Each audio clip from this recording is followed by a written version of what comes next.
Hello, everyone, and welcome back to Fem Tarot. How is everyone doing? It is a Wednesday. I know I don't normally go live on a Wednesday, but today's an exception because we have an exceptional guest in the family. How's everyone doing? Before I bring her on, I just want to see how the family's hanging on.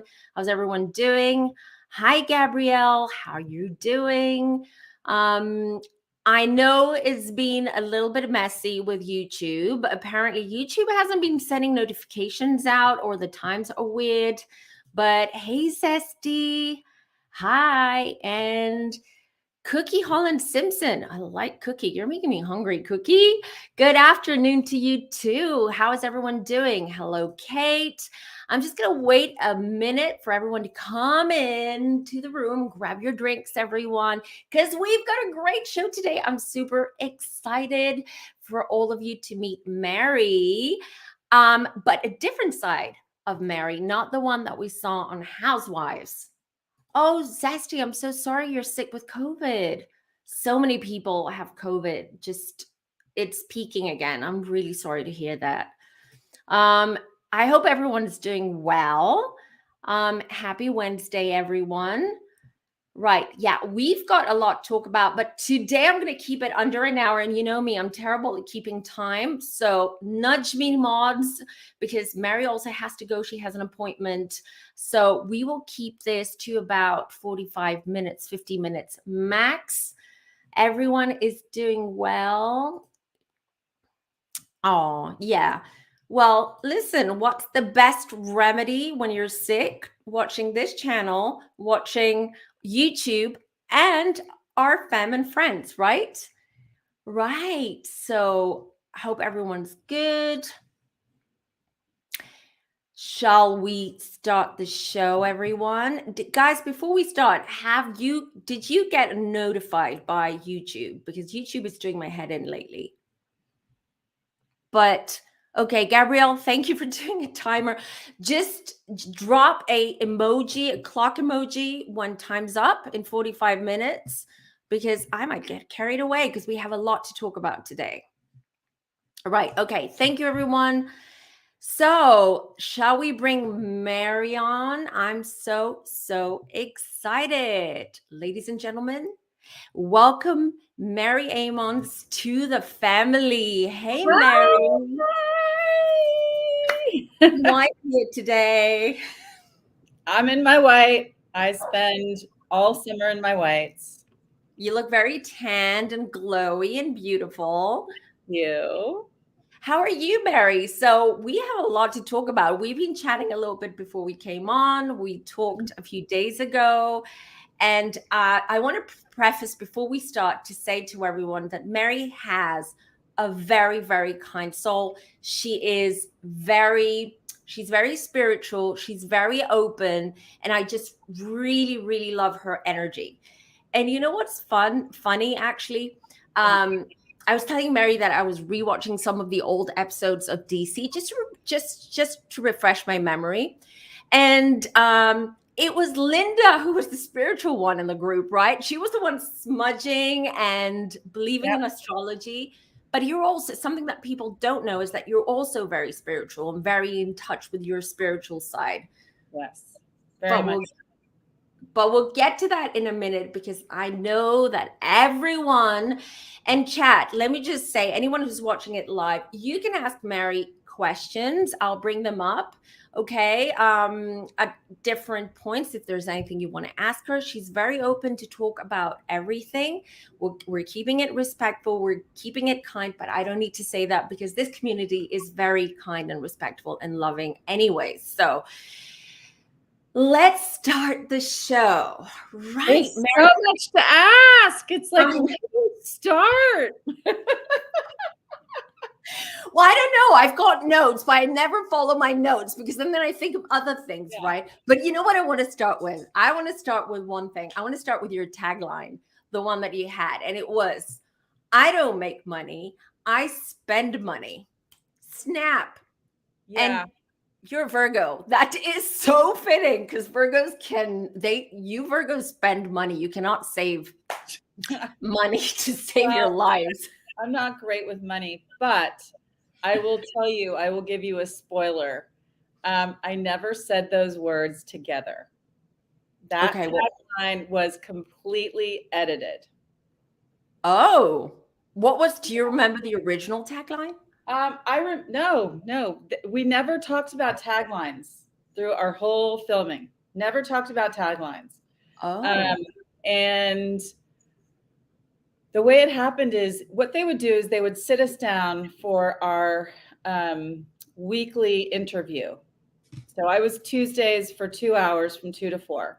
And mhm. we'd sit down and they would film me. I'd be cameras and they'd rearrange my house and put me in a different scene in my house. And the line producer who was interviewing me behind the camera, she was asking me all kinds of questions about how we run our household financially. And just curious questions about how we function as a family, because I I was I was working, but I wasn't. I was running a charity, and I was not paying myself through that charity.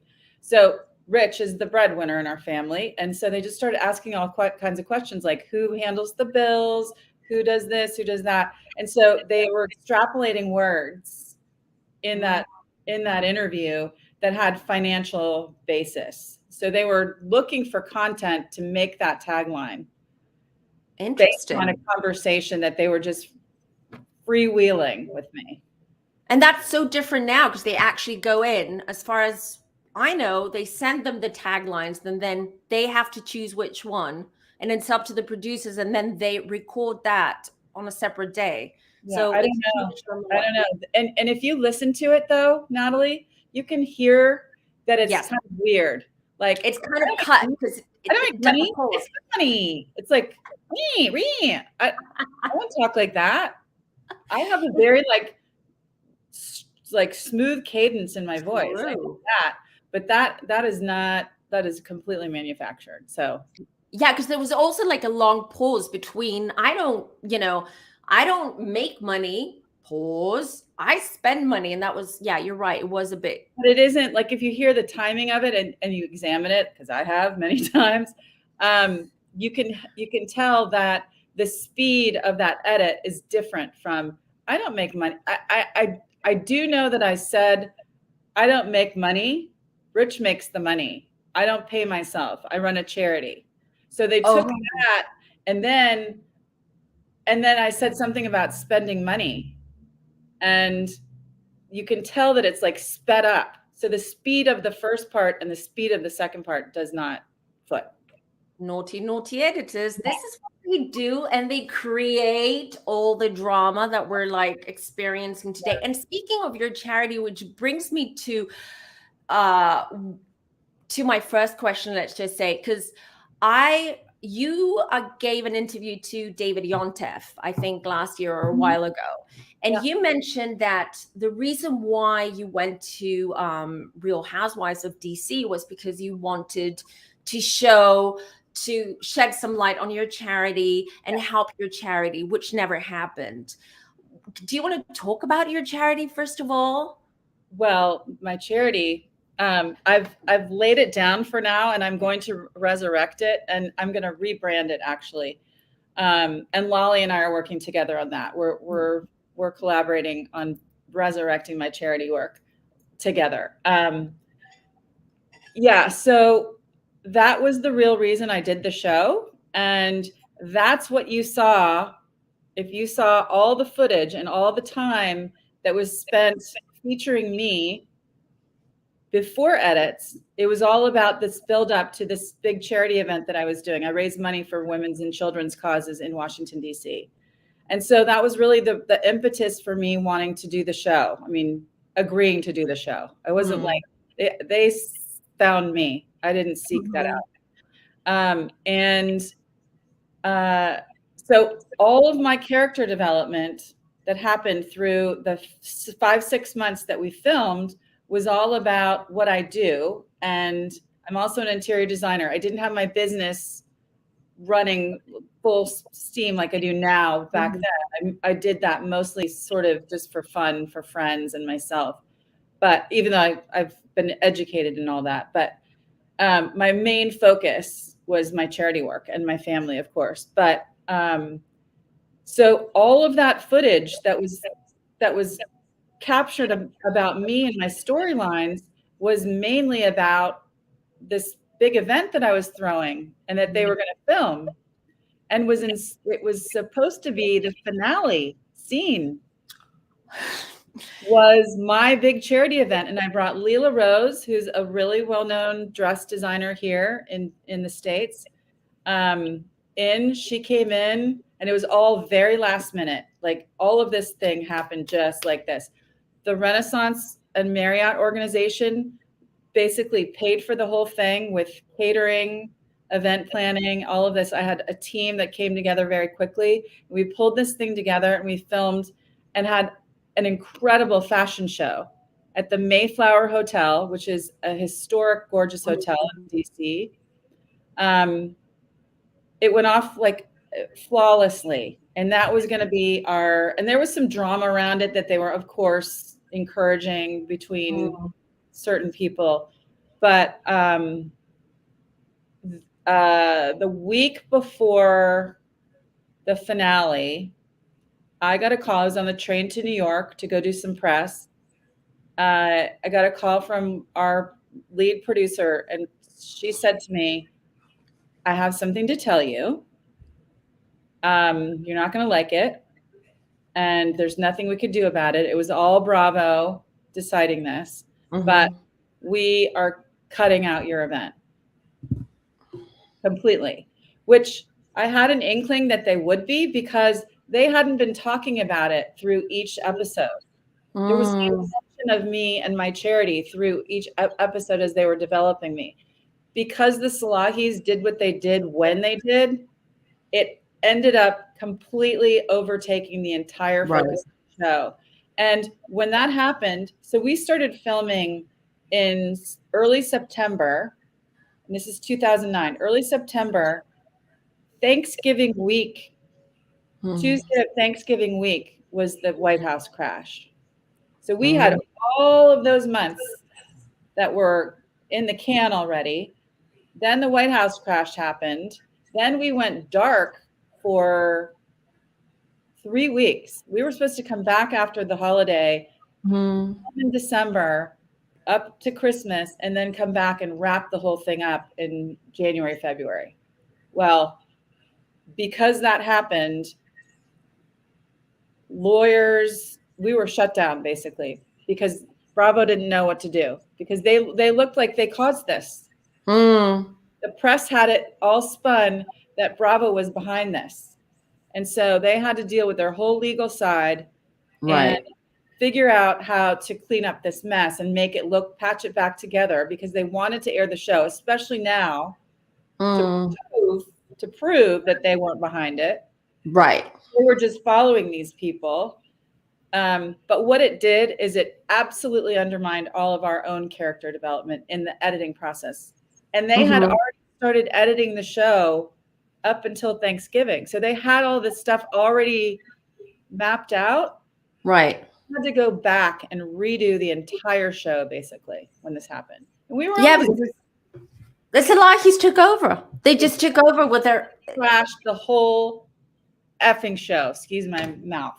No, it's fine. And not only did they crash it, that was the nail on the coffin for that show, unfortunately. And then they moved on to Potomac, which was very different, because you were the epitome of DC, of Washington, of this, of coming from political families or involved in politics in some way. And then you have Potomac, which is a very different field to it. And it's a shame. It's a complete shame that happened. And I do realize that there were, it was a very sensitive situation, I guess. Here's what I'll say, Natalie, and this is where I'll bring my spirituality into this conversation. When this opportunity came my way, I had a very strong gut that this was something I was chosen to do and that I should do. And I went to my father, who is in the entertainment business. He was one of the pioneers of the cable business, who is also a lawyer. He looked at me like I had four heads, thinking, what are you thinking of? How would you Right. consider it a good idea? It's so risky. And I had to say to him, Dad, here are the reasons why. Uh, it's going to get my charity out there. I've always wanted to be on TV, and I'm an actress. I love the business. I know they want me for actually good reasons because I'm a native Washingtonian. My grandfather was in entertainment and was one of the pioneers of radio and television. So there were all these things that I knew were positive, but I also had a very strong intuition and gut. And I'm just going to call it the Holy Spirit because that's what I believe was speaking to me, that it was sent my way for a reason, but it was very short-lived. I had a very strong feeling that this was not going to be something that would go further. In fact, I said, Dad, frankly, there have been many attempts, several attempts on some big reality shows coming to DC that just flopped. They didn't make it. So reality television is really not, it doesn't work in DC because people are so closed. They're so private. They don't want their business. They couldn't have any politicians connections to them, really. Like no politicians' wives could have done it because they have to keep their business locked up. So it really was more about the DC scene and what's going on here, and to just kind of get a flavor for the energy and the shift in the city because we had a new African American president and what that looked like. I know that's why we were greenlit, is because President Obama took office, and there were eyes on DC. Now everyone wanted to see what was going on here. So I had a really strong intuition that this was not going to be a long-term thing. And I also said to my father, even if I'm asked to come back, I'm going to have to weigh it because I know that they have me as the nice one, the family girl, the native Washingtonian, kind of passive, like I don't cause trouble. I don't stir up conversations. They want to toss that girl in the future. So I was gonna be very cautious about whether it was going to be a good idea for me to go forward. And well, one thing that I can tell you as a psychic, and we've discussed this, is you'll be back on TV anyways. So, but on a different format. So watch the space, everyone. That's so exciting. That's so exciting for me because it really is. I know that God has me being prepared for that again. I just have that strong sense that I'm in the works of creating and visualizing what that looks like for the next chapter. So I'm so excited about that. Kate wants to know, what is the name of your charity? She's a native Washingtonian. Well, Kate, it's called Labels for Love, but it's dormant right now. So I have it on hold, and we're going to rebrand it. And just follow me on my social media, and you'll get, when we're ready to relaunch, Lolly and I are rebranding it and redoing a bunch of stuff. It's going to have a bit of a different focus. It will continue to support women's and children's causes, but we're gonna name it something else, and we're gonna shift the platform a bit. And when you do, I'll also reshare and everything on my social media when you're launching, of course. Moy Pun, are you all told to cause arguments at certain events? I think we all know the answer to that.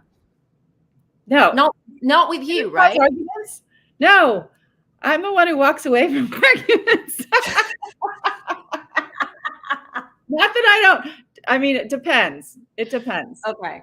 I don't create. I'm not confrontational, and that's what I said to our producers when they asked me to do this. I said, guys, just have you know, I am like, when cameras are on, I light up. That's for sure. But I am not. I don't like arguments. I don't like people being confrontational or mean or speaking poorly about others. I mean, that is just not me. And I told them, I I'm not signing up for this if that's going to be something that I'm expected to do.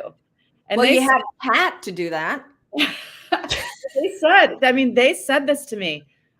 You can be whoever you want. This is your platform. This is your time to shine. If you want to be the bitch, be the bitch. If you want to be, whoever you want to like create a persona or whatever, do it. I was like, no, I'm not doing that. It was obvious, when Salahi, Tarek Salahi said that about your daughter, about that she was implicated in that theft. You could tell, like, you were shocked, you went white, like you did not, like any mom. I was like, as a mom, I was like, I would like grab him. Why is he saying this on camera? Like, what are you doing? I would have reacted so badly, but you were so grounded. And I realized it was a shock to the system, but you handled it so well. Unlike most of the other housewives now who would have gone, wow. Well, let me tell you a little backstory about that behind the scenes. Please do. That had been a very long day. And I was having a ball, and you could see that I was having a ball. I mean, the scene where I say to Kat, who cares? Like, this is hilarious. This is frigging hilarious. Like, this is funny shit right here. Like, we just laugh. Why are you getting so worked up about this? It's nonsense. And you're leaving me here. And anyway, so I was having the best time, and they were feeding us all kinds of wine and whatever. So we were kind of tipsy and all that all day long. So then they send us down to the basement, the bowels of that vineyard, really, the bowels of that place. Spider webs, cobwebs everywhere. Great. There were big wine tanks that were completely empty. Nothing. I mean, that had been years since probably someone had been down there. Anyway, so they take us on this tour, and then they said, we're going to have a dinner down here. I'm like, we are? Like, they didn't say anything what the plan was for the day. They just had us there for the entire day. I mean, it was a long day. So we go downstairs. It was catered by P.F. Chang's. So they didn't pay for it. There's that. They had it sponsored because they didn't pay for anything. We know. Yeah, we went down there, and the crew is all set up with lights, cameras, everyone's in their spaces, and we're sitting at the table, and they had us seated in a very specific way, obviously, based on what transpired. So it was Stacy and Jason across from me. Mikkel next to me with Tark on the other end. And Mikkel doesn't drink.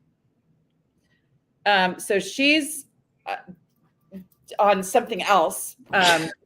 Anyway, Tark is hammered, like slurring. Really? Interesting. Slurring. So we're sitting there eating dinner, and we're having on-camera conversation, and it's not going the way producers are hoping it's going to go. Right. So all of a sudden, one of our line producers goes on Tark's side of the table and gets under the table and is coaching him and whispering, like, say it, like, say it.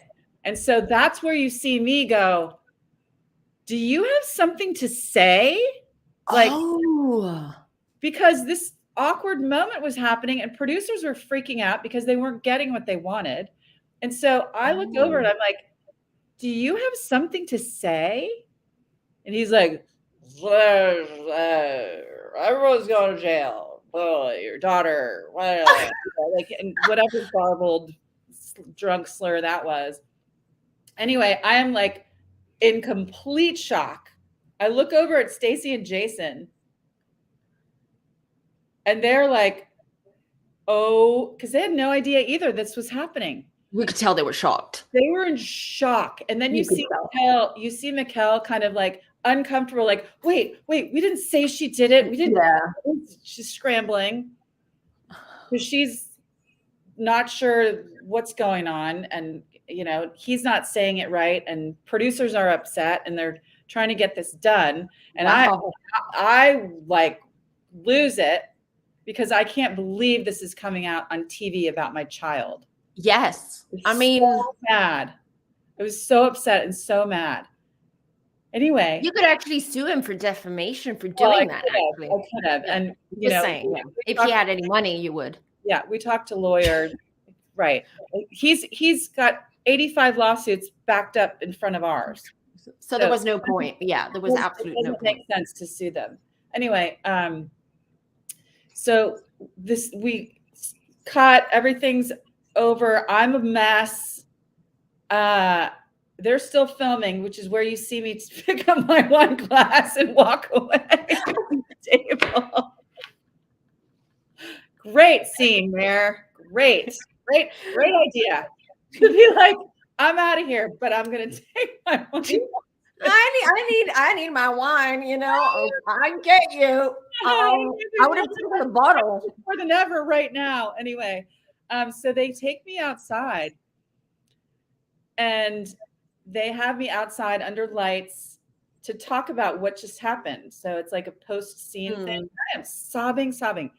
Do you know, Natalie, that entire crew was in tears watching this. They all were crying, and they all came to me after, so upset, so sad, and so torn up about what they just had to capture and be a part of. Like, they all felt terribly guilty. They're humans.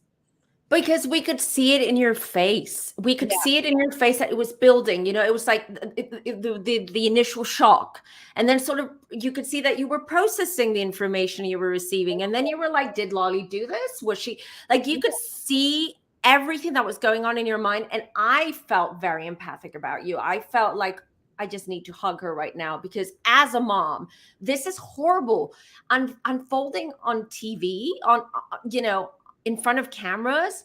I mean, how low. And I'm so wrong. And then Jason Turner is like, like, you don't do that, basically. I loved him. I loved how he like defended you, and he was such a man at that moment. He's like, no, this is not good. But here's another thing that viewers don't know is that Richie Amons wasn't even invited to that purposefully. Do you know, I was thinking why he wasn't there? He wasn't invited. Why? It was all a setup. It was all a complete setup to put me in the corner with this information. I'm shocked. And have me react alone. Yeah. And that's why Kat left, and that's why Jason left. If Jason Bakke had been there, oh man, he would have unleashed, which is probably would have been even more fun to watch, actually. True. But I really am disappointed with Michael, because Mikkel, yeah. Mikkel or Michael. Anyways, Mikkel, because I feel that she was under his influence. Like, he was super controlling. This is like what I've always picked up about. And I do feel sorry for her. I don't think she means bad. Like, I don't think she did anything on purpose. I just think that, she was kind of like, it was toxic. It was codependent, toxic. Yeah, she was in a codependent, I think, abusive relationship. We all saw that at the end. We all felt it. And Linda knows her the longest, and always had concerns about her for, in other scenarios. But when things really started to unravel and that White House crash happened, and then that thing happened with Lolly, when we were doing press, I felt so sorry for her, because clearly she was in a very awkward scenario. I think she felt very badly. And I think that's why she's chosen to stay completely out of any under of the radar. Yeah. Well, she left him. Well, she left him, I think, after the filming, right? We all suspected that things were really not well at home. What home? I don't know if they had a home. Well, that's another thing. And the other thing was all the drama with his mom. I mean, that was just like so weird, but it's really annoying how the whole storyline, that storyline took over the show and destroyed the show because there is a real loyal following or was of DC of Real Housewives. Yeah. But Well, what it did, Natalie, which is also another thing that I wanted to bring up, is first of all, it made us iconic. exactly. We were Absolutely. the first integrated cast. We had the first African American woman in our cast. Exactly. And we had a lot of firsts. We were the first show that was ever canceled. True. And do you know that Bravo, when they started BravoCon, Mm-hmm. which is a big event where they invite all the franchises together, we were never even invited. We were never even mentioned there. I mean, and there are fans. Fans want a reboot, and We not were Potomac. epic.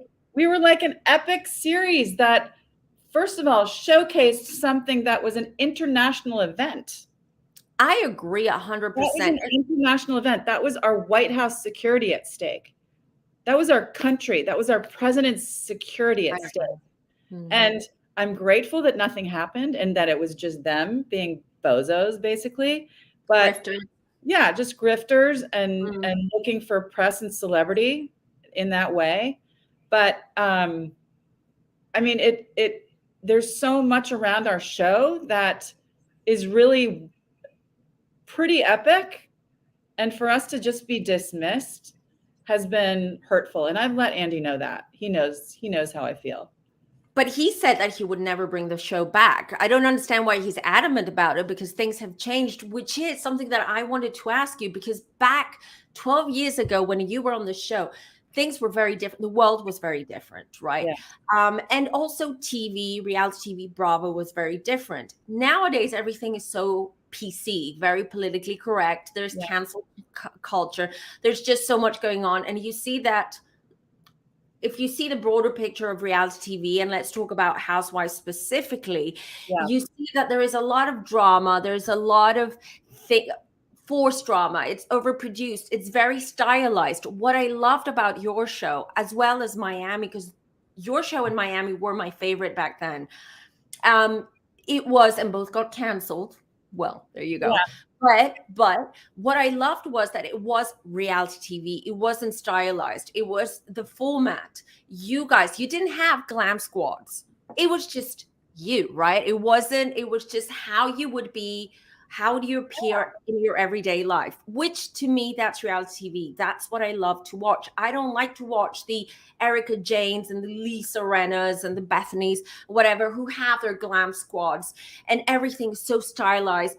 Even the rooms, like like one thing I want to, I think it was the first episode. I don't remember. I think it was the first episode where the men, I think it's in Stacy's house, and they all go at they sit in the basement while you women are upstairs and drinking and chatting. Right. Yeah. We're at Aunt Francis's. Oh, okay. Sorry. Yeah, there you go. See, I don't remember. I've got a bad memory. Everyone knows it here. So they make fun of me. But so I remember that. And behind Jason, there was a blender. Like there were like these random things.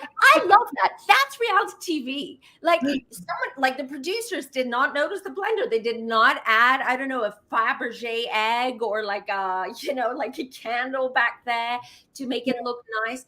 This is what I miss about TV, and this is what was the appeal of Washington, the connections that you all had with the Senate, with the politicians, and things have changed. So my question to you is, if they rebooted DC today, and forget Bravo, say someone else buys that idea, Peacock is part of whoever, and they reboot DC, how would you say, I mean, how different would it be? How would it be differently, and how would you be now Well, having had that experience? It's 12 years later, and I have evolved for the past 12 years in a major way. I've been divorced. My children are all grown adults. Lolly is turning 36. My baby, who was 10 on the show, or 12, he's 24. And everyone's flown the nest, and I'm completely independent. So, and I've also evolved just personally and spiritually since then in major ways. So it is very interesting for me to go back and watch myself. It's very surreal to go back and watch myself in that environment where I was like in the thick of raising kids and dealing with Lolly, who's now coming home and having a bit of a crisis because she's not quite sure what she wants to do, and she wants to pursue art. And I mean, I was running a household back then. I'm not doing that anymore. I'm completely from that. And so my life is in a very different phase. And people have asked me if I would do it again. And I can't say no. Like, I can't emphatically say no, because it would have to be something that would make sense for me for what I'm doing right now. I've started my interior design business years ago, but it would have to have some kind of flow within where I am in my life now. Like, I'm not a housewife anymore. I've graduated. So yeah, I mean, I'm not completely against the idea, but it would have to make sense. That's all. But what would you do differently? Because look at Housewives now, the way things are now, which is producers are very hands-on. So Yeah. I don't feel that Housewives have freedom anymore. And it is a full-time job, which is very different to you guys, because for you, it wasn't a full-time job. It was just like, oh, and by the way, we have a film crew following us around. We don't need to have like storylines. It didn't feel that way back. Here was our structure, just so you know, just for people to understand our timing and our responsibility that we signed up to commit to as far as time was concerned, because they knew that we're all running our lives. We can't just at their beck and call just show up where they want us to, because we're running families. Anyway, so it was 5 days a week. We had to be on call 5 days a week for 5 hours a day. Okay. For 5 months. It's a full-time job. It's a full-time job. So we had, and there was a schedule. They would discuss. We had our own producers that would manage our schedules and collaborate with the main producers. And I would have to share what was going on with my week and my plans. And then they would tell me, okay, well, we want you here, here, here, here. And this is the attire. This is who's going to show up. So here's one thing that I'll share. That's another little inside. Please. Yay. Little behind the scenes. So the scene where it's in the first episode, the scene where Lolly and I are in my bathroom, and she's curling her hair, and we're having this conversation about Mikkel, and I've called Mikkel to invite her. Well, I thought I would pull a fast one on, this is right when we started filming. I thought I would pull a fast one because I had this, Linda and Ebong were planning my birthday party, and it was through the production schedule. And all of a sudden, because they asked me on camera, are you going to invite Mikkel? And I was like, no, she's not in my sphere. Like, she's not. And then all of a sudden I was like, I better invite her, actually. She's a castmate. I'm like, I've signed up for this. Of course they want her there, or not, or they're getting me saying, I don't want her there for this reason. Sort of set the tone of how I really feel about her. So all of a sudden I said to Lolly, I'm just going to call her up and not say anything. So I called her up and I said, we're filming later tonight. Can you and Tark come to there's a birthday party happening. So I invited her without telling any of the producers. Oh, wow. They were there. So they had to set up a scene after the fact. Oh, In my bathroom where I'm saying to Lolly, and I line up this phony phone call with Mikkel, like, hey, would you come to my birthday party in like 15 minutes? Because we're about to leave to go to the birthday party, but you already know about it. So can I fake that I'm inviting you to my birthday party for camera? wow. Thank you. Oh my God, I will. Wow. I don't have any plans tonight. What a coincidence. And then Lolly has like some phony response, like, yeah, you should invite her. Yeah, sure. You know, and it's so funny. It's so funny. But that's how it works. And so they scolded me so badly because production, first of all, they're on union scale. So everyone's working a certain amount of hours that are on the production team, and there's a sound person and there's a certain number of mics. Okay. So I screwed that up because they didn't know that I had. So obviously Mikkel and Tark called them and said, hey, by the way, yeah, Mary invited us to her birthday party, so we're planning on coming. And then they were scrambling. Then they got mad at me, and then they filmed that scene in my bathroom right before we had to leave to scramble the whole thing together so that it flipped. It's interesting because this is how it works, everyone. If you think that reality TV is reality, and like you go back, you have to refilm, you have to fit in, you have to do stuff. I mean, wow, thank you for that. That's really interesting to know how it works. I see Moy's question. Who's your favorite and least favorite character in the Housewives shows? So I have a bunch of friends that are in the franchise. I've made some really amazing friends. Favorite of all time? Drum roll. I mean, it's because she's one of my really good friends. Like, we adore each other. It's Dina from New Jersey. Oh, everyone loves Dina. Yeah. I love Dina. She brought so much. Real deal. She's the real deal. And talk about spiritually based. She's like really deep. Really interesting. Oh, yeah. Check her out. Yes. Well, if she wants to come on, we would love to have her on. If she would do it. Have her on. Yeah, she'd love. I'm sure she'd do it. Oh, excellent. She's lives in LA now, Malibu actually. Not bad.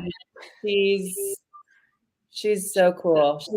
I would say that she's the one that I've connected the best with. The most, yeah. And she's very direct, which is such a Virgo. You being a Virgo, you want people who are direct. Yes. And that they give it to you as it is, because you've got too much going on in your head as a Virgo. So you don't want to worry about like, am I reading this person right? You know, what did they mean by that? You just like to have grounded and very direct people around you. So she's a great person to have. What's her star sign? I don't know. Okay, we'll find out. We'll find out. And your least I hate to be negative, but go on. I'd just say probably the hardest to watch. And I don't watch the shows really. I would say either Brandy, Clanville, or Kim Richards. Kim Richards. Okay. Really funny you said that, because Mikkel just gave me Kim Richards vibes sometimes. Yeah.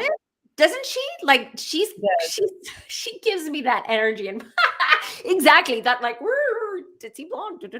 Yeah, exactly. One more question from Shirley. I want to know if Mary knows any of the Potomac Housewives. That's a good question. I do. I've known Robin for 20 plus years. She's so great. Wow, really? And I also I know Charisse for a long time too. She's not in the show anymore, but the other girls I don't really know personally. But yeah, Robin I've known for over 20 years. Isn't she a Virgo too? I think so. I And think she's that a would Robin. surprise me. That would not surprise me because That would she, no, I think she is. Yeah. And Giselle as well is Virgo, definitely. I remember that. Which she's not a typical Virgo anyways. You know, she's different. But yeah, it's a different show. And it's a shame that your show, you know, was so short-lived. And then because it's very different feel to Potomac. Yeah, okay, it's neighboring, but it's not the yeah, same. I think that show, if I had to guess, I think what that show represents is just this region, basically. It Yeah. has very little to do with DC. It's very little to do with politics. It's none of them even really live in Potomac, Maryland. I think the name of the show is based on the name of our river that runs through the city. Okay. So Oh, I think right. it's like the DC area. Right. It's not Potomac, Maryland, because there's that no one, no. No. It doesn't make any sense. I'll just leave it at that. It makes no sense. It doesn't. It's like all over the place. So I think the name of the show is based on the region. Got DC, it. Okay. DC is a metropolitan city. It's the district, it's Maryland and Virginia, and we're literally separated by bridges. Like we're all right here. And it's a very interesting dynamic too, because if you grow up here, if you spent a lot of time here, it's quite disconnected. Although DC is kind of the hub of these two regions, these two states. So everyone comes and goes in and out of DC and uses, you know, all the resources, restaurants and all of that, and ambiance. But Virginia and Maryland, right here, it's a bit polarized, which is kind of weird. And I mean, I've never, I mean, it's where I've grown up. So I have no idea how to get around in certain areas of Maryland that are just over there. Would you ever consider moving? Moving? Well, I lived in Dallas, Texas for a little bit. Oh, I did. interesting. Dallas, Texas in 2017, and I lived there for over 2 years, and I was following a love interest. And it was definitely a growing learning experience for me because I had never lived outside the zip code that I was raised in. Grew my kids right in the same neighborhood that I grew up in, and schools, even the same grocery store, everything. So I just took a risk in 2017 and said, I'm just going to move away. It was timely. And it was quite a couple of years of major growth. And it wasn't easy. I'll say that, because I am very close with my family, and my parents are now in their 80s, and I'm the oldest of 7. So I'm kind of the family manager. Like I help. You're the core. Yeah. Well, I think that's just been my role because I'm the oldest and I'm very nurturing, and I'm basically the cook and the provider of the meals for our family, and because it's something I love. And my mom and I had babies at the same time. So there's this crazy dynamic. I was shocked when you told me. I was like, what? Yeah. So my mom had a baby when she was 44 and I was 19. And you're super women. And both of you. I got married to Rich Amons and stayed married to him for 26 years and have 5 kids with him. Thank God. Wow. Blessed for that. But it created this really crazy dynamic with my siblings where my mother had like, I was in high school and she had 2 kids when I was in high school. Like she was continuing to have kids through my high school years. And then incredible. I got pregnant when I was 19 and then she did. And look who's down in the chat, Mary. Hello, Michael. And he says we're talking about Lolly. Lolly is my firstborn. And Michael, we're talking about how I had Lolly with my mom's last one. So we had babies at the same time. And Michael says, show that famous cross, Mary, I'm here. He's a typical Aries, Michael. A, you're late, Michael, and B, I love the energy. Yeah, this is my cross that I had reproduced for my charity, Labels for Love. Oh, gorgeous. I wore it. I wear it every day. It's part of me, and it's cool because it's on a leather cord that ties in the back, and there's a black one and a pink one, so I can change it up. But Nice. When I was on Housewives, I wear it every day, and people started noticing it. And so I reached out to Christophe, which is the French silver company, to see if I could do something to raise money, and they agreed to do it, which was really unheard of because they are like a very upper crust, fine luxury brand. And Housewives back then was not quite considered a luxury brand. And so they were a little worried about the connection and the association, but they also knew that my charity was behind it and that they saw my character and they agreed to do it. So I raised some money for women's and children's causes. It's out of production now, but I'm relaunching it, which is going to be part of my next charity endeavor. Lolly's helping me with it. And I'm going to do a whole line. I'm going to do earrings, bracelets, rings. I love that. And please let me know, I've got an online shop where I sell crystals. So maybe we can talk and maybe we can via my shop as well, just sell some of them. And then they go straight to charity. I would love that. Yes, we will talk definitely because I love the idea. I really, really love the idea. The only thing is that we're running out of time because let me tell you, my hair appointment got canceled. So we can go. Oh, okay. That's great. I meant to mention that. So my hair appointment I actually got my hair done the other day. And so it got pushed back. So Kismet. It was meant to happen this way. Yeah. So Michael, you're on time then. You're fine. You're not towards the end of this. Michael. So anyone else who wants to ask any more questions because about Housewives. Oh, by the way, are you still friends with any of your castmates are you? Yeah. Oh, yeah. Linda, Kat, and I have a bond that will never be broken. The three of us are very spiritually based.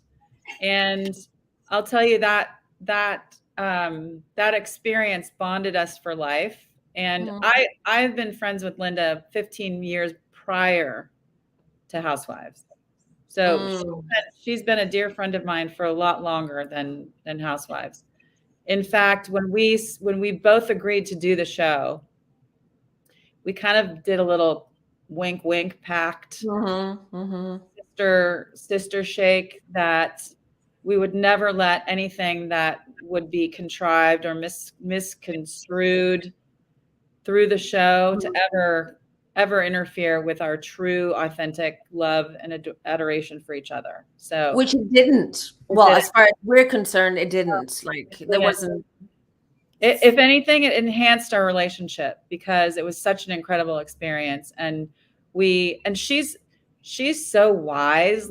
I was so grateful to have her and Kat as well, kind of leading the charge of staying grounded through the whole process and keeping our head on straight and remembering what's important and that not getting too full of ourselves or this moment of notoriety. And she kept us very informed about the stars and the moon and what was going on and how to be alert to things that might be interfering with flow and all of that. So I was so grateful to have her as kind of the grounded big sister in this equation. And so the three of us, nothing will ever break that apart. And Kat now lives in Spain. She does? She does. She lives in Mallorca. She had another baby after Housewives. And I think that little girl, Zara, is now I think 8 years old. and Wow, time looks flies. like looks like an amazing blessing in her life, and she looks very happy and settled. Yeah, so I loved Kat too because I loved her. I'm half British, so I loved her humor. I know that not everyone got her, got her yeah, and her I think psyche. unfortunately she got a kind of an unfortunate edit too. I think she got spun in a way that really wasn't it wasn't in line with who she really is, and she really is a very wholesome, down to earth, Mm. loving woman, caring, giving, like she would give you the shirt off her back kind of friend. Very protective. Loyalty is Mhm. huge to her. Um, and I think she was in a vulnerable position because she was the foreigner in our group, and she was new to the city. She had only lived in in this country for only several months Yeah, before they it's tough. started owning her. It's a culture shock. It's a culture shock being a Brit and then moving to the capital of America with Yes. everything going on at a time where Obama was the president and there was just so much groundbreaking things happening. It was a lot, and with two girls. Not to mention that she moved over here to be married to Charles, and Charles ended up having major issues. Oh, really? Major Okay. issues. And he wasn't very in favor of her doing this, but I think she thought it would be something that would connect her to people and feel like she's a part of the city, and Mhm. she had her own reasons for doing it, and he was not happy about it. And he was obviously, like a high profile photographer for the White House, and he was not being very nice to her at all at home. And Oh, she was having to go through all kinds of trauma behind the scenes and show up with a happy, smiley face after having gone through something that day with him. So wow. there was that, and she handled it like a champ. But I think Bravo ended up spinning her in a way, and the whole racism thing, she's not a racist, not even close. Like, But see, that was 12 years ago. Today, if she had said that and they had aired that, she would have been canceled in like less than a split yeah, second. for sure. For How much times have changed? Everyone is so hypersensitive, and I do understand we have to be aware Yeah. of what we say and be careful, but I mean, being hypersensitive is not helping. We're not teaching anyone anything. We're just what we're doing is like we're all scared to actually express ourselves, and sometimes we're allowed to make mistakes. You can say something which, comes out wrong, but that's a spiritual journey. That's for you to learn from your own mistakes. But everyone is sort of tippy-toeing around certain things, and there's so much social justice going on right now, which it's a good I thing. can't imagine if our show had continued. Can you imagine if Real No, Housewives of DC was happening during the whole Trump administration I know that was what I was thinking. and the election, and it would have been epic. I know. So Bravo and Andy, we need you guys back. We need you guys back, Yeah. especially now because things have changed so much. And I mean, Biden was vice president back when you were filming, when the House was, and now he's president. So it would come to a full Full circle if we circle. right? Why Oh my not? God. I can't imagine having the culture that is the political culture that is so polarized these days. I can't even imagine what kind of TV that would have made for like during an election period. Oh my God, Yeah. it would have been kind of. I think it would have been ugly. Would Frankly, have. And yeah, maybe they should bring real reality TV or like an equivalent of Housewives to YouTube. I yeah. think everyone is shifting to YouTube now because on YouTube, like mainstream media right now is getting so much flack because it is so filtered. It is so political. It is so, it's so manipulated. And that's why people are more inclined to watch YouTube. Why don't they bring Housewives or your show? Like instead of, like, how they did with Miami where they aired it, rebooted it in Peacock. Now it's back on Bravo, and I don't know what they're doing there. Why don't they, launch it on YouTube? Well, there's a whole campaign that's been happening over the last couple of years because they aired our marathon two Memorial Days ago here during COVID. Mm-hmm. They decided to air our whole marathon during a day. The only thing is, when they air a marathon, they don't air the reunions. Oh, they don't? No. And I think that's the best part of our show. That is the best part. It is the best part. Even though I can't stand watching myself in that moment. I was so off, man. I was. And it's a whole day, right? So it was just a long day. 18-hour day. Whoa. Wow. 18-hour day. And it was pouring rain outside. And we had to get there at 6:30 in the morning. Hair and makeup and all that. And we had a stylist that showed up with all these clothes that we had nothing to do with. So my outfit is super awful in my opinion, and not at all what I would ever wear or feel comfortable in. It's everything. Yeah. And just Mary, my whole countenance that day, because I was so upset. But you're being a Virgo and you're being hard on yourself, Mary, again, because all of their first season reunion Housewives had terrible outfits. Terrible reunions. So, I mean, you just never got the chance to redeem yourself stylistically. So bad. Yeah, that day it will go down in history as one of the hardest days I've ever had because then they brought in our husbands, which had never happened. That was another first in our show where they brought the husbands in on the reunion because everyone wanted to call out Tarek Salahi on the whole thing. And also what they did to Lolly. They wanted Rich Amons to come in and basically defend his daughter. Yeah, of course. On camera. Yeah. Lala Veg is asking what happened to that White House crashing couple. Mikkel and Tarek Salahi, it's quite a story. You can Google it. September, I think it was a year and a half or 2 years after our show aired. And this is the God honest truth. I was on this is back when Twitter was the thing. So it was before Instagram. So Twitter, that's where our whole audience is too. So I have way more followers on Twitter than I do on Instagram. So follow me on Instagram, Mary Amons. But I was just scrolling one morning on my Instagram and I see Tarek Salahi's Instagram is an announcement that Mikkel Salahi has gone missing. And it was this announcement like an APB, all bullets point. APB, Mikkel Salahi is missing. If you've seen her, please contact the Warren County Sheriff's Department.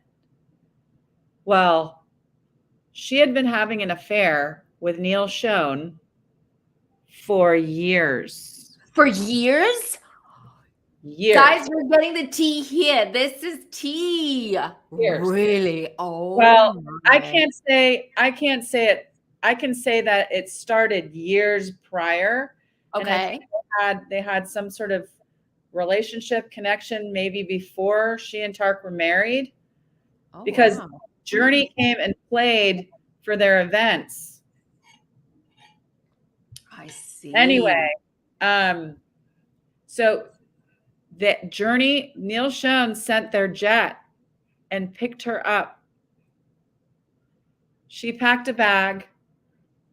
This is legend, but apparently she packed a bag and boarded that plane and never went back. So then there was a lawsuit. There was a $50 million lawsuit from Tark because Neil Schon started sending Tark photos of where she was. This is so juicy. It had something to do with his body. I love it. Go on. Considering it harassment. He sued them for $50 million. And that was completely dropped, erroneous. Like that was a joke. Anyway, so she is now married since probably like 2011, 12 to Neil Schon and lives in California. Well, at least she's happy. And now she is basically the journey wife. Like she's now on the road with them, and well, you know they're in the Rock and Roll Hall of Fame. They got inducted. She wanted the limelight, and she's like, it's so fitting. You know what? She looks very happy.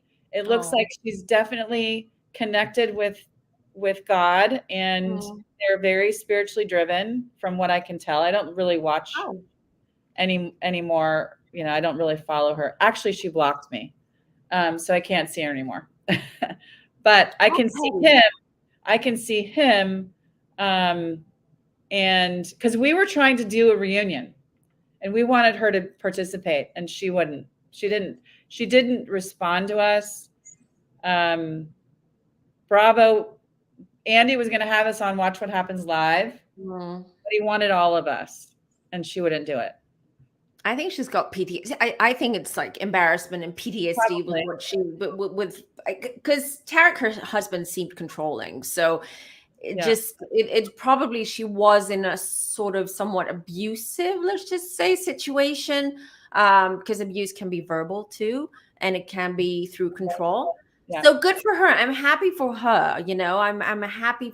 I'm really happy that she found her love. She found her peace. Yeah. She's in a good spiritual place too. Light Mission wants to know, do you watch other franchises? Which one is your current fave? I really don't watch them regularly. I don't watch much TV at all. But when I do, because sometimes I do like to just tune in and get caught up on some things.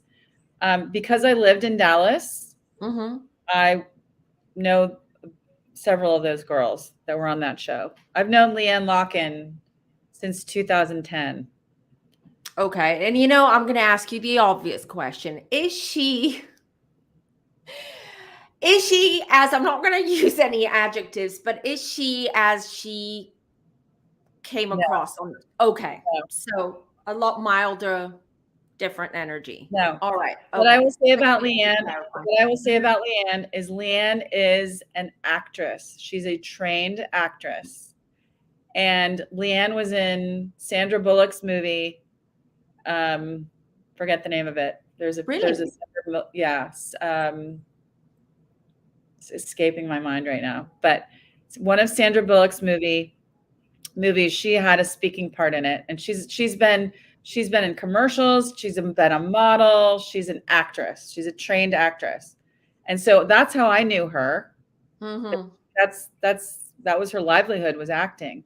So when Bravo came to Dallas, she's full of fire. I'll say that.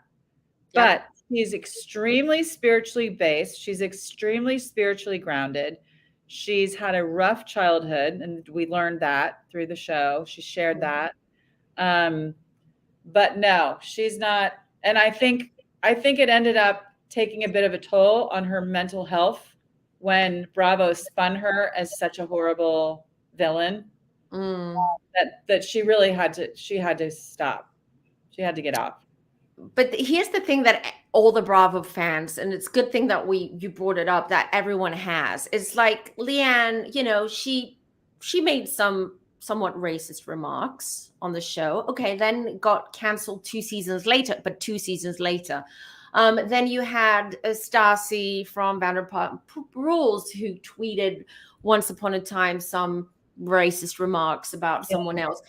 And, you know, it seems to me that it's very double standards regarding what's acceptable and what's not acceptable. Look at Dallas Now, got canceled completely. So which is something I wanted to mention before, because Dallas is very similar to DC, because it's very much about society and what society says, and etiquette and manners and rules. And I know that in Texas it's very much about philanthropy and charity, and how, and doing the right thing, and about, your family name, just like as it is in Washington, right? Because Mhm. everyone's very influential. And look at both of your shows.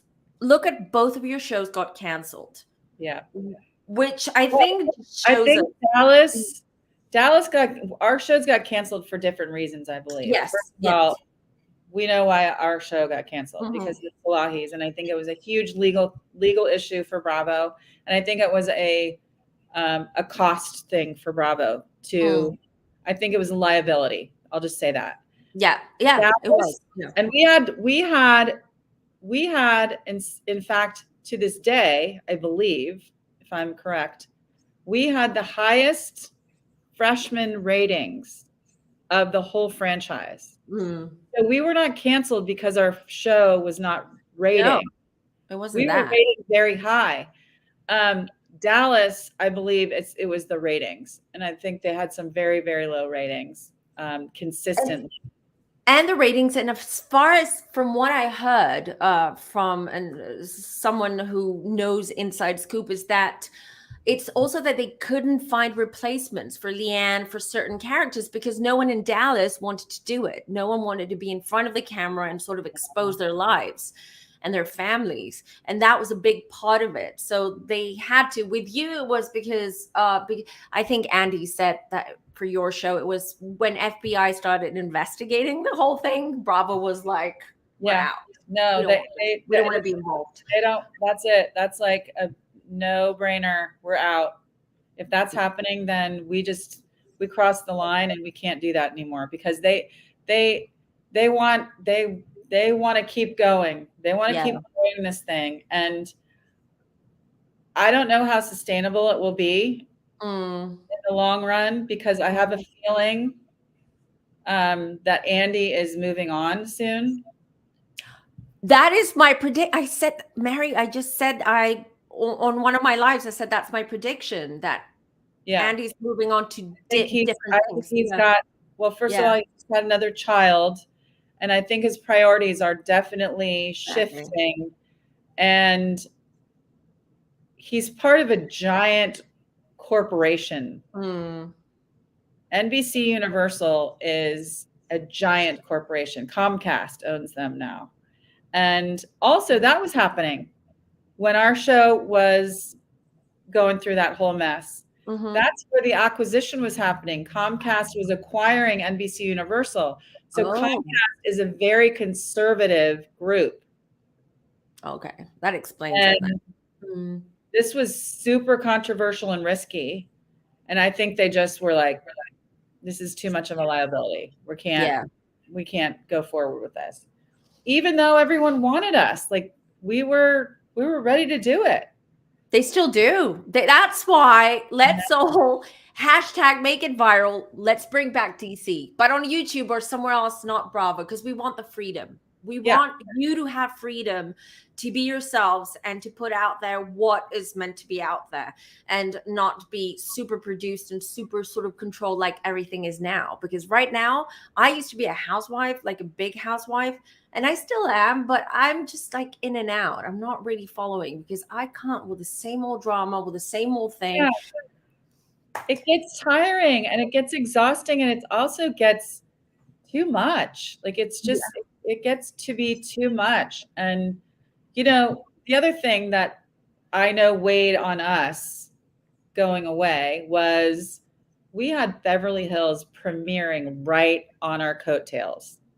The production value was like 100x on us. Right. That was like Hollywood production value, where there was like glamour and big, huge houses and people that were celebrities and all, it totally just pushed us out of the way. So there was that also that I think had something to do with it. But I mean, that show now, it's pure entertainment. That's all it is. There's Exactly. there's not a whole lot of truth there. Yeah, it's like 6, 7 actresses playing a part. Each of them are playing a role, and that's it. And that's why And there's several of them are actresses. Well, they are. And look at the housewife. Look at all the seasoned housewives now. Look at New Jersey. Look at New York. New York got, well, it didn't get canceled. It's on sabbatical. Okay. Let's just say it's on sabbatical. And look at them. They don't know. Yeah, but their ratings are way down. Their ratings are way, way down. It was horrible. Fact, that's the thing. And I haven't watched much of it. I've watched a few episodes like before last season. And what the scuttlebutt is, just in my world, is that it's getting intolerable. I agree. Like, everyone's drunk, everyone's misbehaving, everyone's mean. It doesn't even look real. I agree. I don't know. Santavia says the issue with DC wasn't anyone's fault, but the Salahis. Yeah, Bravo cannot be held responsible for them chasing clout by trying to crash a house event. I agree. Yeah, but also they had to exonerate themselves, and that's why our show actually aired, because what they did was another first. There's so many firsts in our show. They crossed the fourth wall, which is the cameras. The production ended up going on camera. That's called the fourth wall in TV speak. So they had to include scenes where the Salahis are getting ready for the White House event in that salon, and have conversations with camera people asking them where their invite was, because they had to prove to the world, not just to the White House, to the world, for their own survival, being associated with this, that they were not behind it. They were actually asking them to do the right thing and asking them for their credentials. And they have that on camera. And that's why our show aired. So you can see that they actually were not encouraging this or promoting this. Yeah, because I think you can see in the car where it shows that he's holding his passports, that there is they did sort of pan into the details to make sure that we know that it wasn't Bravo behind it. Well, they had a scene in the salon when she was getting her hair done and dressed, where our line producer is on camera and she's having a conversation with Mikkel, asking her where the invitation is. And she's looking over at Tark going, "Where's the invitation? Is it in the car? Is it in the limo?" I don't remember that. Really? Yeah. Yes. Another first. Another first. And I'm telling you, I think it's the whole reason that our show even aired, because they had to show the world that they were not behind this idea, that they were asking them for the credentials on camera. Wow. And it's still, I don't know, it's different times. I don't know how they would have, I really don't know. If it happened in 2022, how would we still have a show? How would Bravo react nowadays? Don't you think there's a lot more? Well, I mean, again, nothing like that would ever happen again, because it did. True. But let's, hypothetically speaking, it hadn't happened back then and it happened 2022. How would they handled it? I don't know. It's very thin line. It's very sensitive topic, post Trump era, with everything going on in the world right now with Russia and everything is so, everything is so, I don't know, kept together. I don't know how to say it, but I don't know. I don't know what I'm trying to say, but everything is hypersensitive as well, and everyone's super cautious. So that's, but let's talk a little bit about your spirituality, because one thing that connected us for sure, because we had a reading as well, a private reading with you, and I love your energy. You have a very grounding energy about you, and you have a very nurturing energy as well. Like, I feel like you're someone that, even though I don't know you on a personal level, but I would feel comfortable coming to you for advice, or just for a chat, or even for a laugh, just to forget my problems and my sorrows. And I love that thing. And we were discussing, and you were telling me how spiritual you are, and Yes. how deep into your spirituality, your religion, everything, you're in it. Do you want to talk about your beliefs a little bit? So, because people don't know this side about you, and it's good to know. Well, I've been raised a Christian, and I've been raised a Christian in a household with two parents that are still married and still very, very much alive. I'm so blessed for that. But our faith has been really the backbone of our family, and I'm the oldest of 7, like I said. And I've just learned throughout my life, and through watching my parents and how deep their faith is in God, and Jesus is our spirit guide and the Holy Spirit. But I have I would say in the last probably 15 years, my eyes and heart have expanded beyond just this organized religion. Mm-hmm.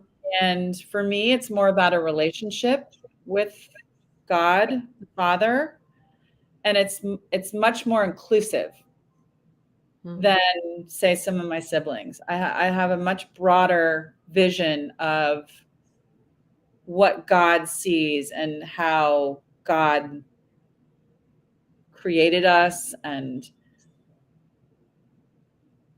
our connection with God is much broader than just saying some organized prayers and rituals and all of that. Mm-hmm. I've had my own experiences, and that's what I can stand on. So it's my vision of spirituality has expanded based on my own personal experiences, Mm-hmm. being more open and accepting to people's beliefs and values. And I think it does come down to values like kindness, consideration, empathy, understanding, forgiveness. All of these things are components to being connected to God and each other. Right. And and so I know that God is a God of rhythm. There's a rhythm here. And I think it's so large that we can't even wrap our heads around it. We're just like these little peon brains living and walking on a planet at a time, all together. And I believe in afterlife. I believe that it's hard for me to say, because actually I was having a conversation with a friend the other day where they were talking about past lives, and I'm like, I don't know. Like, how do I know? I have experiences where I feel like I've been somewhere, or I know someone from somehow, but I have no clue. Like, my brain isn't able to really comprehend that at a visceral level. It's possible. I'm not discounting it, but I'm so focused on being in the present and making sure that I'm staying in the present and connecting with people on a spiritual level is important to me.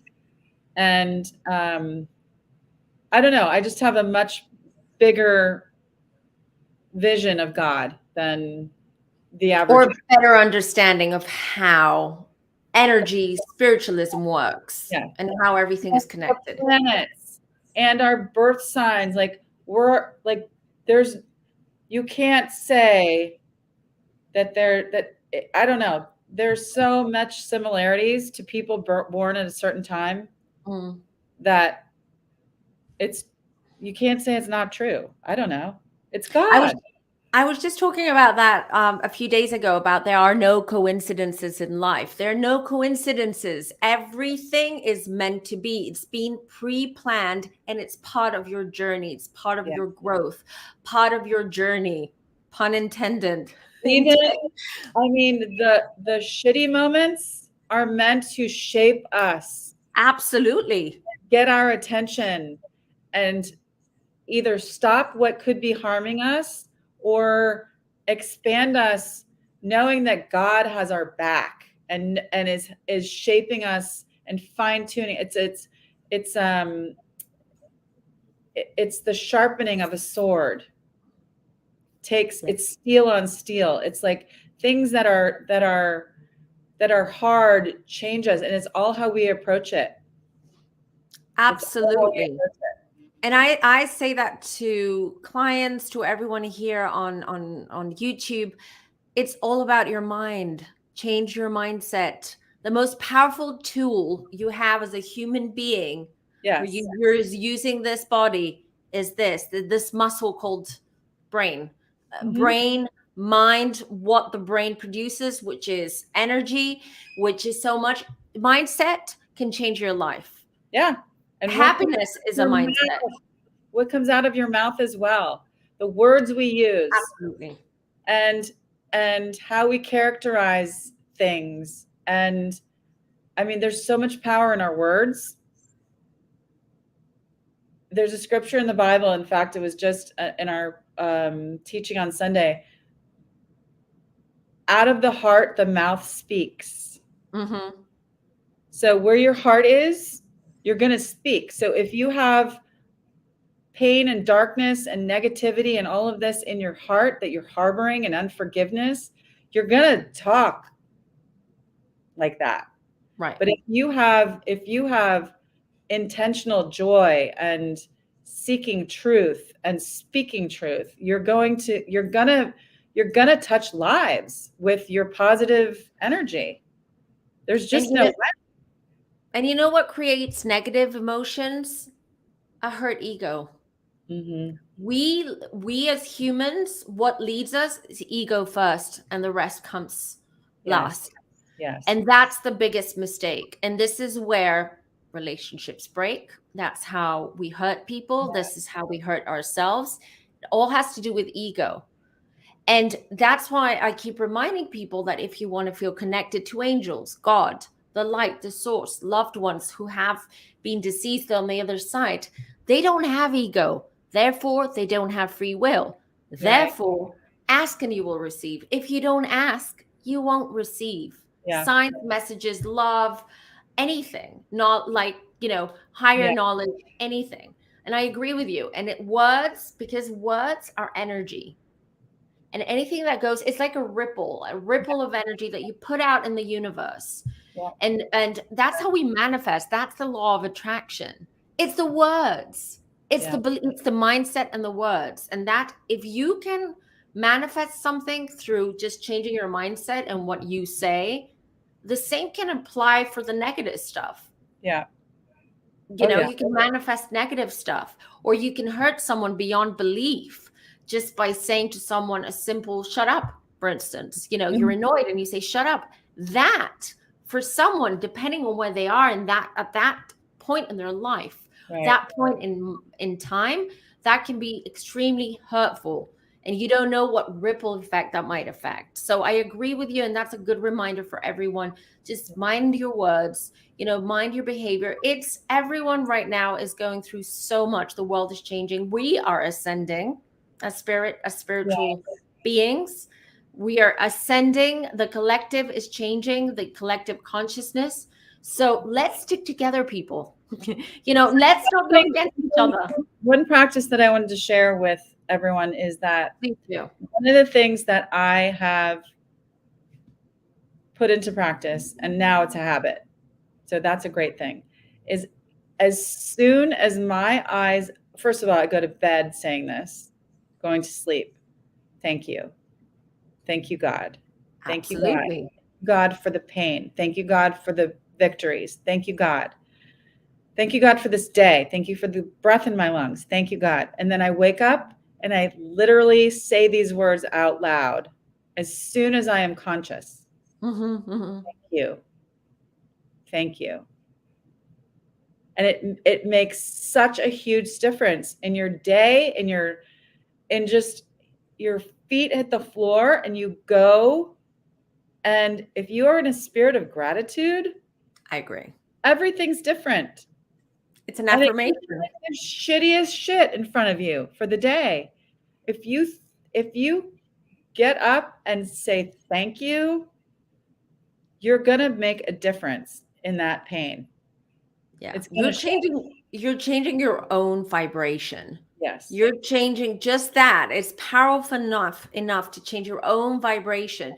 Not only are you helping yourself, but your higher vibration by being appreciative and grateful what you have is going to affect everyone around you in a positive way too. Yeah. So it's a ripple effect. Yeah. And I don't know why Michael, where is he? Michael is insisting you share your Reiki story. The Reiki story? The Reiki story. Tell Michael, help her. The Reiki story? Oh, okay. The Reiki story. So I had, I think this is what you're talking about, Michael. So the week that we did all of that press, right as Real Housewives was launching, we had rigorous routine of flying from California to New York, getting in very late. In fact, I had something very profound happen to me. The flight from LA to New York, and we were getting up that next morning at like 5 a.m. to get on the Today Show because our show is premiering. Wow. So my suitcase got picked up by someone else. Oops. And it was very late at night when we landed in New York. My huge suitcase of my wardrobe, everything, Oopsie, was picked up by someone else in New York City at JFK.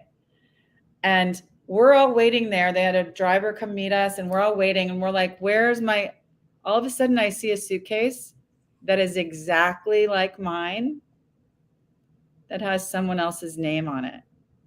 So that person picked up my suitcase. So I called, all of a sudden I was like, oh my gosh, that person took my suitcase, like thinking it's theirs, but I might do the same too. So I called the number, and this is like at 11 o'clock at night. And we're on TV in the morning, and my whole entire wardrobe is in that bag. So I called the number, and someone was like incoherent, sounded like they were on drugs. Blah, blah, blah, I don't know. Anyway, long story short is that bag got to my hotel before I did. Then, well, that's one story that was amazing. That was divine intervention. I was going to say divine intervention. Divine intervention. And then after that whole press tour, it was exhausting. Like interview, TV. Oh my gosh, we were exhausted. Got home, Rich Amons, a masseuse with a Reiki lady in my bedroom. I took a bath. I mean, I am like almost catatonic at this point. I'm like so exhausted coming home. The lady put me on the table, gave me a massage. She was like this little tiny German lady that was older. She was in like her 80s. But she was this little tiny strong lady with an accent, German accent. And she, at the end of the massage, she rolled me over and she put me in the fetal position. So she had me bring my knees up to my chest on my side, and she put one finger on the top of my head and one finger on my sacrum. She just stayed there. Yeah. With nothing to say. And I unleashed I started sobbing my guts out because there was a release of something that she had done from this point to this point that was almost infantile. It was like in the womb kind of stuff where like a Kundalini moment. oh my gosh. Yeah. It was one of the biggest, most memorable releases emotionally I've ever had. And I'm sure a lot of it had to do with exhaustion, but it really, she said nothing. And I didn't even know what she was doing. All of a sudden, I just let go. And you know how we connect through the source energetically through our crown chakra, which was the one point, and your sacral chakra, which was the other point that she touched, right? And she basically ignited those points for you, and everything flooded in. I bet you subconsciously as well, if you had time and you worked on it with her, or I don't know if she was, I don't think she's alive anymore because she was older. Oh, all right. She was like 80. I'm not kidding. She was like this big, strong older woman. And she had the strongest hand. Like she got up on the table, that kind of lady. And she was like 5 feet tall, small. Yeah, but with a lot of power in her hands, though, obviously. I wonder if she's still around, and she might be. But anyway, yeah. But no, what she did was like she really connected you to your inner wounded child. A lot of psychologists, Carl Jung talked about it. It's a thing. It's a real thing. That's when you just had to release so much pain. How did you feel a few days after that? Were you floating? Did you feel like floating? Yeah, it changed me. It changed me.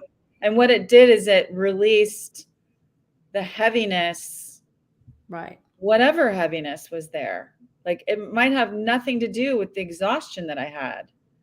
It could have done everything with just the childhood wounds that she was just getting out. It's a catharsis. It was unreal. It was really one of the most profound experiences I've had spiritually. And it's a great story to show how energy works and how we're made of energy. And just like touching 2 points on our body is enough for release, healing, growth after it. It's just, it's incredible. Thank you for sharing your stories, Mary. And I think I will let you go now, although you've had your hair done. I know. Looking great and tanned and glowy, and I know you've got other things planned. So I have Lolly is moving right now, so I'm gonna go help her pack up her house. So she's been calling me, and I'm gonna go help her get her stuff together. Thank you so much for coming on. I really, really loved this the show, and thank you for agreeing doing it live. Not everyone would want to do it live, but it's a great community. Like I don't hold back. It doesn't make any sense for me to hold back. I think it's fine to be private in certain things, but as far as this content goes, I am an open book, and I want to share my spiritual journey whenever I can and have the opportunity and the platform to share this honestly. So thank you, Natalie, for providing that for us, because it's just so infectious and beneficial, and everyone gets something out of it. It's an inspiring platform. So thank you for providing it. Thank you. And Michael says, let's do it again. And we definitely will. Maybe you can bring Dina on, and then we can do that would be awesome, because I know Michael is so Michael's always texting me and saying, I know someone who wants to meet you and I've got to introduce you. So thank you, Michael. Without Michael, I wouldn't have met you. And you wouldn't be here and talking about all these things. And thank you so much for your time, Mary. And I will catch up with you very soon. We'll catch up very soon. Wink, wink. Okay. Bye. Love you, Natalie. Love you, Michael. Love you all. Love you too. Thank you. Bye. I'm going to drop you now. Thank you. Bye. Right. That was so much fun, you guys. I love Mary. I love her energy, and she'll be back, as you saw. Thank you all for being here. I just want to remind everyone, because I always forget, please like this video if you haven't already. If you're new, please subscribe, because there's more content like this one coming, different content. There's so much going on. I'm gonna be working hard to build this channel as much as I can. Thank you all for being here. I love you all so much. Take good care. Bye, everyone.